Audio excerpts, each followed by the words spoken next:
Liz Duenas and Pat Wolf are here in the KUM studio, two KG veterans of KUM, good friends for many, many years, and they need your help because, Liz, we talked about, of course, on your show, yes, on House to Home, you were talking about Inafamaulig and your work with that, Right. of which Pat is a founding member. So, yes. Pat, always good to have you here. Thank you, Jason. Yeah, and Thanks you were for you were having talking us. about the fact that, you know, there are always training opportunities and the organization is set up to mediate a variety of situations and everything like that. But many hands make light work, and we need more people to be mediators. That's right, and that's the reason we're here. We wanted to talk about a mediation course that Pat will be teaching. Inafamaulig is a nonprofit organization. It was founded by Pat, Charles Trotman, and John Durking in 1983.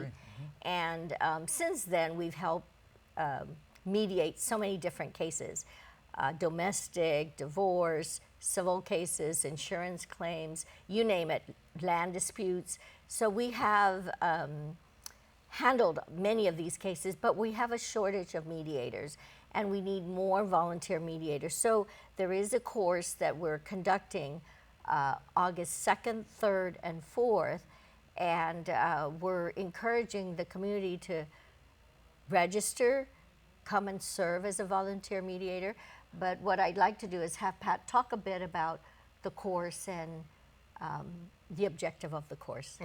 Yeah, I would be fascinated to learn about this, Pat, because I would definitely like to help and bring what meager skill set I have to the table. But I'm not a lawyer, obviously. I'm not a licensed, therapist or anything like that. I've got a computer background and everything. Do I still apply? Absolutely. In fact, we'd love to have you in the course, Jason. I'll sign you up after the show. Absolutely. But really, we're looking Any chance for... to work with you is gold. We want a kind of a diversity of people from different backgrounds so that anybody who comes to us with a conflict and they'd like us to mediate it, we have mediators who would match up well and make you feel comfortable in the mediation setting.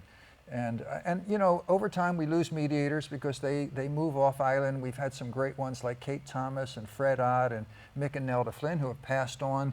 And so we just need to replenish the supply. And again, we want the diversity in the pool. We have a lot of referrals, especially from the judges of the court, and we just don't have enough mediators to keep up with the work. Now, I'm going to play devil's advocate, and because I'm naturally a pessimist, glasses half empty, that whole thing, if I do take your course and become, at least borderline qualified to do this kind of work, right? Is there any sort of liability going forward that I would then shoulder? Say I mediate a particular dispute or something like that, and then one of the people who felt like they got the short end of the stick, they come back and they sue me. Yeah, so the nice thing about our model is it's a very empowering model. So the reason why you don't have to worry about liability is two things. Our mediators are volunteers. They're not getting paid. Now, there are commercial models of mediation, so you could hang up a shingle and do it commercially, but our mediators are volunteers. So there's no deep pocket out there in terms of the operations of Inafamaulig. Okay. But the other thing is that... My blood pressure thanks you. Yeah, thank you. The other thing is that our mediators don't decide anything. We empower the parties, the disputants, to have a fruitful and healthy, safe conversation to work out their own disputes. And so it's not like the mediators decide something and later people are angry about what they decided because we don't decide anything. Okay, so basically the training, you're not instructing me to be judge, jury, and executioner. Correct. I would basically be like a listener, is that correct? A facilitator. Okay, okay, yes. I see. Yeah. Yes, the mediator facilitates the process. And we advise the participants doing the mediation that this is an opportunity for them to come to some form of an agreement versus going back to court and the judge makes the decision. In this format, it's informal. The mediators don't take any sides. Our objective is to ask the questions, facilitate the process. So in the end, hopefully they come to some agreement and the bridge, kind of cross the bridge and meet somewhere. And then we, as the mediator, will formulate the agreement. We put it in writing. But again, I always stress, it's an opportunity for both parties to have a say in the matter. Okay, Pat, how long would the training be, and what exactly is involved? Yeah, so the training is intentionally done over one weekend to make it convenient for people. So it's Friday from 3 to 6 p.m. and then all day Saturday, and then Sunday from 1 to 5, and we're done. So it's 15 hours, 15 contact hours. And the nature of the course is A little bit of mini lecture in the beginning just to give the concepts, but the rest is very interactive, lots of role playing. So you're really learning skills so that when the course ends, you're ready to jump in and start doing it. Okay, now, I kind of poked fun at myself, but I said, my academic background is advertising, but are there any particular industries for the various cases that Guam tends to see a little bit more of that you would need? In terms of a mediator. Yeah, because Liz, you mentioned, of course, with your background in real estate, there are land disputes all the time. We have attorneys, we have people in all types of professions, so we welcome that. Yeah. Diversification, yes, we'd like, because people have a different perspectives, but again, when we train them, it's basically to be neutral. We're there just to listen, ask questions, and hopefully assist the parties to come forward in some form of an agreement. Okay, so you're training me to be Switzerland, and that's awesome. Yeah. Yes. But let me just say this.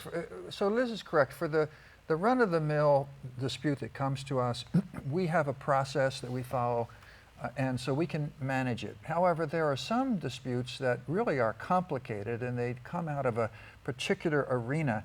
And then it really helps to have a mediator who's familiar with the vocabulary that's used in that area, Sure. the nuances of how deals get made. For example, a construction dispute. I was just about to use that example, and- construction and- management. And we have our share of those, but we don't have many mediators in that who have come out of that background. So that's just one example of where it really helps to have mediators who come from a particular background. So if you're in advertising and we have a dispute that has to do with marketing, it'd be great to have a Jason Salas, on our team. Okay, I'm in. So, yeah, Okay, so we do have to run, so we can let you guys get started on your training, but how can people contact you for more information? Calling Afamalik 475-1977, and our case coordinator, Kai, will take the information and send them the application form.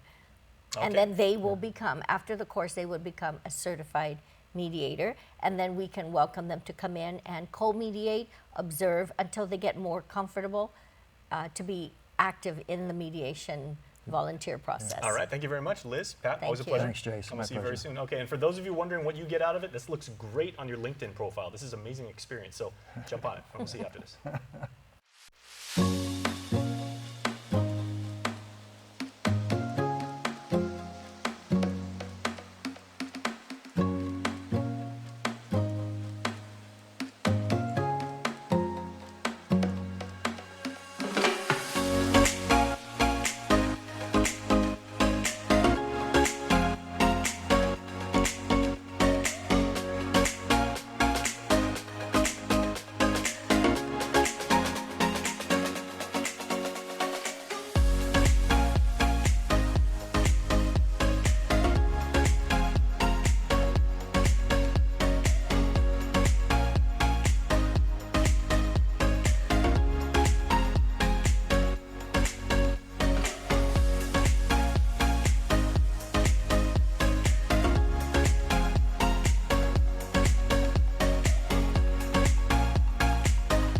Your community calendar is brought to you by Taco Bell. Whether it's your first meal or your fourth meal, we've got you covered. Taco Bell, live Más.